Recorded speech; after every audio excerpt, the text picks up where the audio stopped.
Apart from saying millets and sorghum are good for you, I mean, I think, actually if I cover this up, hopefully you know ragi. What is ragi most known for nutritionally? Calcium. Yeah. So ragi has 3 times the amount of calcium as milk. And some, not a lot, but some bioavailability studies have been done to show that you will absorb it. So now, I'm sure you won't get this one, okay. So little millet, barnyard millet and pearl millet, or bajra, are the only 3 that are very, very high in iron and zinc. However, it varies a lot by the variety. Now, unlike ragi, almost all ragi varieties are really, really, really high in the calcium. Okay. But with the iron and zinc, it differs a lot by variety. And we're still to work out how we move things ahead so the variety is selected appropriately. Because it can be 4 or 5 times the amount of iron depending on the variety. And that's a huge, huge difference. So that's a very important part that we still have to really develop. Okay, and of course it's still quite reasonable in protein as well.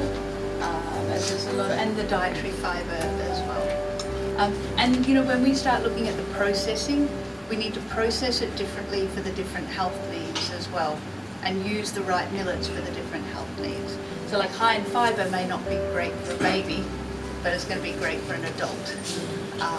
And how you process it is going to affect the glycemic index and hence influence how good also it is for diabetes. So the whole processing side is still critical. It's not good enough just to say millets are nutritious, because what we do with it will make a difference. So you probably know that, so like we say, why we say they're good for the planet is because they do grow with very few fertilizers and pesticides, and they have a very low carbon footprint. So they grow in a much shorter time than, let's say, about half the time of, say, wheat, because there's stress on the environment. And as you know, they survive with a lot less water. So 30% less water than maize, 70% less water than rice. It's not that they have a smaller water footprint. They actually, if you give them the water, they'll still absorb the water. It's not that they won't. It's just that they survive with less water. So they'll survive in those harsher areas, and the areas that have got degraded soils, they're so hardy, they'll survive better.